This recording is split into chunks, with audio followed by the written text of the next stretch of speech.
Hello बच्चों, स्वागत है हमारे चैनल साइंस स्टडी 99 ग्रुप में। तो जैसा कि बच्चों आज हम पढ़ने जा रहे हैं possessive case, adjective and pronouns के बारे में पढ़ेंगे। उससे पहले आपको ये टॉपिक समझना होगा। ये अधिकार और संबंध के भाव को प्रकट करेगा, या बताएगा, यानी ऑनरशिप और रिलेशनशिप के बारे में बताएगा। तो सबसे पहले हमें क्या पढ़ना है? एडजेक्टिव केस के बारे में पढ़ना है। एडजेक्टिव केस के साथ नाउन है और नाउन एडजेक्टिव के साथ काम करेगा, और ये हमारा सब्जेक्ट है जिसको हम सब्जेक्टिव भी बोलते हैं। तो जैसे कि एक एग्जांपल बताता हूँ जो अभी मैंने बातें रखी है। यह मेरी पुस्तक है, दिस इज़ माई बुक, यानी इस पर मेरा अधिकार है। इसलिए हमने जो अभी टॉपिक पढ़ना है ना, पॉजेसिव केस में एडजेक्टिव और प्रोनाउंस के बारे में बात की जाएगी, जिसमें अपना अधिकार और रिलेशनशिप को बताना होता है। तो ये हमारा क्या है? सब्जेक्टिव केस है, यानी इसको हम सब्जेक्ट बोलते हैं। और ये हमारा क्या है? एडजेक्टिव और नाउन। तो सब्जेक्ट में आई का क्या हो जाएगा? माई, वी का क्या होगा? आवर, यू का योर हो जाएगा, दे का दियर, और ही का हिज, सी का हर, और इट का इट्स हो जाएगा। पहले मैं आपको क्लियर कर दूं कि एडजेक्टिव केस में माई को हिंदी में क्या बोलते हैं? मेरा मेरी, और आवर को हमारा हमारी, योर को तुम्हारा तुम्हारी, दियर को उन लोगों का या उन लोगों की, हिज उसका उसकी, हर उसका उसकी, इट्स इसका इसकी।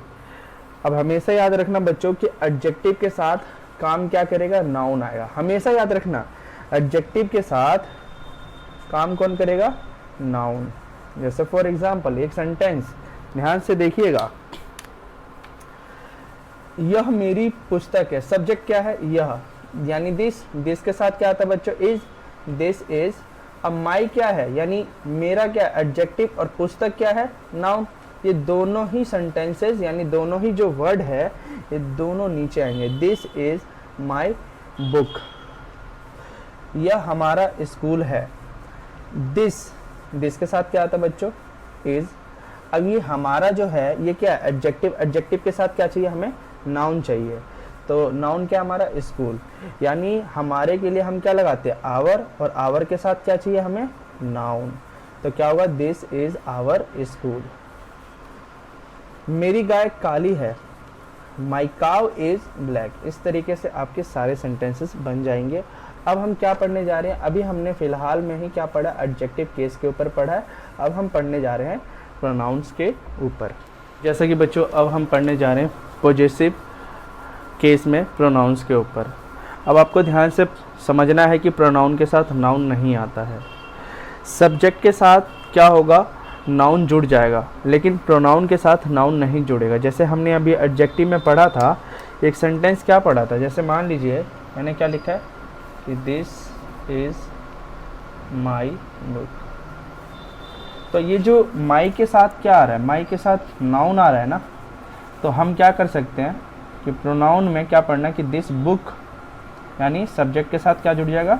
नाउन, और इज लगा कर क्या करना है? मेरा है तो माइन आ जाएगा। तो ये क्या है बच्चों? प्रोनाउन है। और ये क्या है? एडजेक्टिव के साथ काम क्या करता है? नाउन काम करता है। तो जैसा कि आपको ये समझ आ गया होगा। हम बात करें सब्जेक्टिव केस में, आई के साथ क्या आता है? माइन, वी के साथ आवर, यानी यू के साथ योर, दे के साथ दियर, इसमें एस लग जाता है। यानी एक बार रिपीट कर देता हूँ।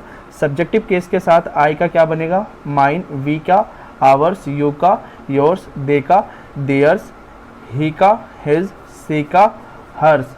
कई बार बच्चे यहाँ पे डबल एस लगा देते हैं, तो ये सांप की फुफकार बन जाती है, जो कि ये गलत है।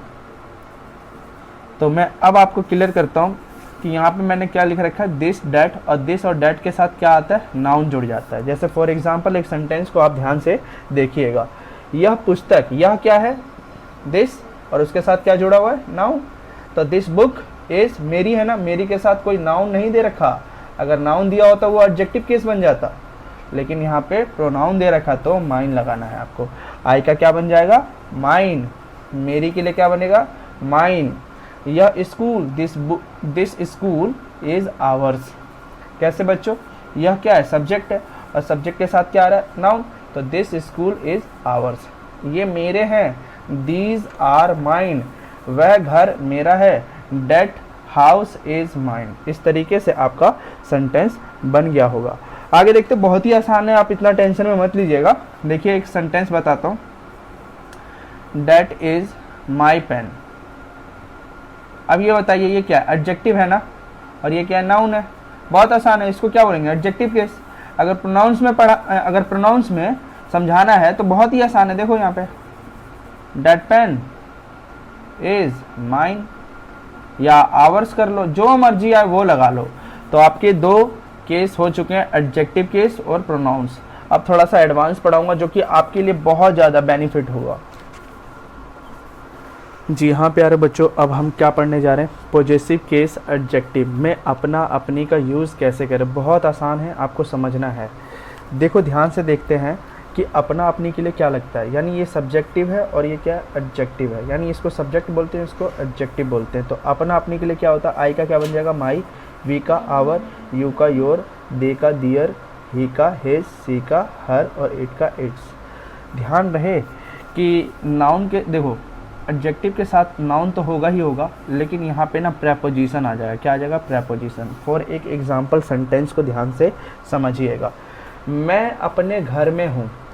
अब एक बात बताइए, मैं की इंग्लिश क्या है, आई के साथ क्या आता है, एम। हमेशा याद रखिएगा कि ये क्या है, मैं क्या है, एक कनेक्टर है, यानी प्रेपोजिशन। इसको आपको कब लेना है, लास्ट में, समझना। अब ये काम किसके साथ कर रहा है, अपने घर में, यानी अपने घर में। अपना क्या एडजेक्टिव है और घर क्या नाउन है, और ये क्या प्रेपोजिशन है ना। तो आपको इधर से पीछे से बनाना। पहले आप क्या लेंगे, प्रेपोजिशन लेंगे, फिर नाउन लेंगे, है ना। गलत, आपको ऐसे नहीं लेना। पहले आपको प्रेपोजिशन लेना, उसके बाद एडजेक्टिव, फिर उसके बाद नाउन। बहुत आसान है, आप समझिए। आई एम क्या होगा, मे इन। अपना घर क्या होता है, मैंने बोला था ना कि एडजेक्टिव एंड नाउन ये दोनों ही नीचे उतरेंगे, एडजेक्टिव उतरेंगे। तो माई हाउस हो जाएगा, क्या हो जाएगा, I am in my house. बहुत आसान है, एक बार और समझिएगा। मैं अपने घर में हूँ, मैं को इंग्लिश में क्या बोलते हैं, आई के साथ क्या लगता है, एम। और एम लगाने के बाद आपको क्या लेना, प्रेपोजिशन। क्या दे रखा, प्रेपोजिशन क्या, इन लगा दिया। एडजेक्टिव और नाउन दोनों ही नीचे हमेशा आते हैं, तो माई हाउस लिख दीजिएगा। ऐसे ही कोई दूसरा सेंटेंस बनाना हो कि तुम अपने घर में रहते हो, तो you are in your house. कैसे भाई, तो यू के साथ क्या आ जाता है, योर आ जाता है। क्या आ जाता है, यू के साथ your. We are in our house, हम लोग अपने घर में हैं। बहुत आसान है, वी के साथ क्या आता है, आवर आता है। तो we are in our house. Sita की बात हो रही है, Sita is in her house. Sita क्या है, अपने घर में, और सीता यानी लड़की है, तो क्या आएगा, लड़की के लिए क्या आता है, हर आता है ना। शी का क्या होगा, हर। तो आपको हर लेना है यहाँ पे। जैसे कि मैं यहाँ लिख देता हूँ, अगर नहीं समझ आ रहा तो यहाँ पे लिख देता हूँ। नेम में अगर देखा जाए, जैसे गर्ल है तो आपको हर लगाना है, बॉय है तो आपको क्या लगाना है, हिज लगाना है। तो आपको ये समझ आ गया होगा। बच्चे अपनी कक्षा में, द चिल्ड्रन आर्टिकल पढ़ाया था, आपको क्लियर हो गया होगा। द चिल्ड्रन आर में ना इन लगा दिया। अपनी क्या लगता है भाई, बताओ, दियर क्या लगता है, दियर। तो दियर लगाकर क्लास लिख दीजिएगा, ठीक है। काफ़ी बच्चों ये सस्पेंस में है कि भाई यहाँ पे दियर कैसे आ गया। वे बच्चे, यानी हम बात करते हैं वे बच्चे अपनी क्लास में, तो दे का क्या बनता है, दियर बनता है। तो इस तरीके से आपका ये पूरा सेंटेंस कंप्लीट हो गया है। एक और टॉपिक को हम अभी पढ़ते हैं। प्यारे बच्चों, अब हम पढ़ने जा रहे हैं पॉजेसिव केस में हमारा ऑन का यूज़ कैसे होगा। यानी सब्जेक्टिव और एडजेक्टिव के साथ क्या आएगा, ऑन आएगा। क्या आएगा बच्चों, ऑन। हमेशा याद रखना, जो ऑन है ना वो अपना, अपनी और अपने का सेंस देगा। लेकिन ये ऑन का मतलब क्या है, ऑनरशिप, इस पर, यानी कोई भी चीज़ हो, वस्तु यानी थिंग हो, उस पर अधिकार आपका होगा, यानी तुम्हारा होगा। सिंपल है सेंटेंस, आपको ध्यान से सुनना है और समझना है। यह मेरा अपना मकान है। यह की इंग्लिश क्या होती है, दिस। दिस के साथ क्या आता है, इज। मेरा के लिए क्या आता है, माई। और अपना के लिए क्या आ गया, ऑन। और हाउस के लिए क्या आता है, यानी मकान के लिए क्या आता है, हाउस। तो ये आपका इस तरीके से सेंटेंस बन गया, क्योंकि आप प्रेशर दे रहे हैं। यह मेरा अपना मकान है भाई, आप बता रहे हो यह मेरा अपना मकान है। अगला सेंटेंस क्या है, यह तुम्हारी अपनी पुस्तक है, यानी प्रेशर दे रहा है कि यह आप ही की है, यानी ऑनरशिप आपका अधिकार है, सिर्फ इस पुस्तक पर या मकान पर आपका ही अधिकार है। दिस इज, तुम्हारे के लिए क्या लगता है, योर। अपनी के लिए क्या लगता है, ऑन। पुस्तक के लिए क्या लगता है, book. This is your on book. इस तरीके से आप सेंटेंसेस बना सकते हैं। एक सेंटेंस और लिखता हूं, आप बनाइए। यह मेरा अपना पेन है। बहुत आसान है भाई, आप बना सकते हैं। पहले आप बताइए कि यह को इंग्लिश में क्या बोलते हैं, दिस, और दिस के साथ क्या आता है, इज़, और मेरा के लिए क्या आता है, माई, और अपना के लिए क्या आता है, ओन, और पेन के लिए क्या आता है, pen. This is my own pen. तो ये ऑनरशिप के लिए यूज़ हुआ। किसके लिए यूज़ हुआ बच्चों, ऑनरशिप के लिए। तो जैसा कि ये हमारा एक टॉपिक कंप्लीट हो गया। प्यारे बच्चों, अब हम पढ़ने जा रहे हैं पॉजेसिव केस ऑफ नाउन्स के बारे में। प्राणियों यानी प्राणी बोधक सिंगुलर नाउन को पॉजेसिव केस का रूप देने के लिए हमें क्या लगाना पड़ता है, कोमा लगाकर एस लगाना पड़ता है और अपोस्ट्रोफी लगाया जाता है। जैसे कि यहाँ पे क्या लिखा है, राम की किताब, तो आप कैसे लिखोगे, राम्स बुक। आप ऐसे भी लिख सकते हो, कैसे लिखोगे, राम्स बुक। और गाय की पूंछ है तो कैसे लिखोगे, द काउज क्या होगा, टेल। बहुत ही आसान है बच्चों, आप देखिए, द काउज टेल्स। मेरे दोस्त का नाम यानी माई फ्रेंड्स नेम। सीता की बहनें, सीताज सिस्टर। जैसे कि बच्चों आप ये सेंटेंस देखिए, राम की गाय, अगर आप ऐसे बनाएंगे तो क्या बनेगा, राम्स काउ। काकी का मतलब क्या होता है, ऑफ स्ट्रोफी लगाकर एस या तो ऑफ। अगर आपको पीछे से बनाना है, पीछे से, तो क्या लिखोगे, काउ, यानी द काउ ऑफ राम। इस तरीके से आपका सेंटेंस बन जाएगा। प्यारे बच्चों यहाँ देखिए, प्राणियों बोधक यानी प्लूरल नाउन के अंत में अगर एस रहता है तो उसे हम पॉजेसिव केस का रूप देने के लिए मात्र किसका यूज़ करेंगे, ऑफस्ट्रोफी का यूज़ करेंगे। किसका यूज़ करेंगे, ऑफस्ट्रोफी, एस का प्रयोग कर लीजिएगा। अगर अंत में एस ना हो तो आपको क्या देना है, एस लगा देना है। फॉर एग्जाम्पल लड़कों का स्कूल, कैसे, बॉयज़ ऑलरेडी प्लूरल है, आपको कोमा लगा देना और स्कूल लिख देना है। और बच्चों का स्कूल क्या लिखा है यहाँ पे बच्चों, बच्चों का स्कूल, चिल्ड्रंस, कोमा लगाकर एस लगा दीजिएगा और स्कूल लिख दीजिएगा। इस तरीके से आपके पूरे सेंटेंसेस बन जाएंगे। तीसरा ये है, मनुष्य एवं जानवरों को छोड़कर अन्य संज्ञाओं के साथ एस का प्रयोग नहीं कर सकते हैं। फॉर एग्जाम्पल जैसे यहाँ पे लिखा है कि फूलों का रंग, the colour of the flowers. इस तरीके से आप सेंटेंसेस बना सकते हैं।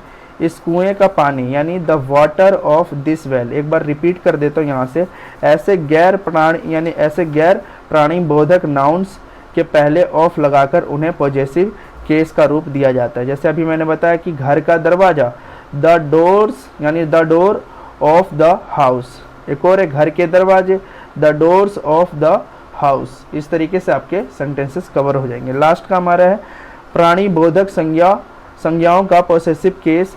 आप दोनों प्रकार से यानी एस या ऑफस्ट्रोफी ऑफ लगाकर बना सकते हैं। जैसे राम की गाय लिखा है ना, द काउ ऑफ राम्स या राम्स काउ। इस तरीके से आप बना सकते हैं।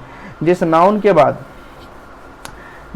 के बाद ऑफ आए उस नाउन के पहले आपको द अवश्य लगाना है। जैसे क्या लिखा है, the milk of cows, the gold of India, the number of the boys, the farmers of India. इस तरीके से आप बना सकते हैं।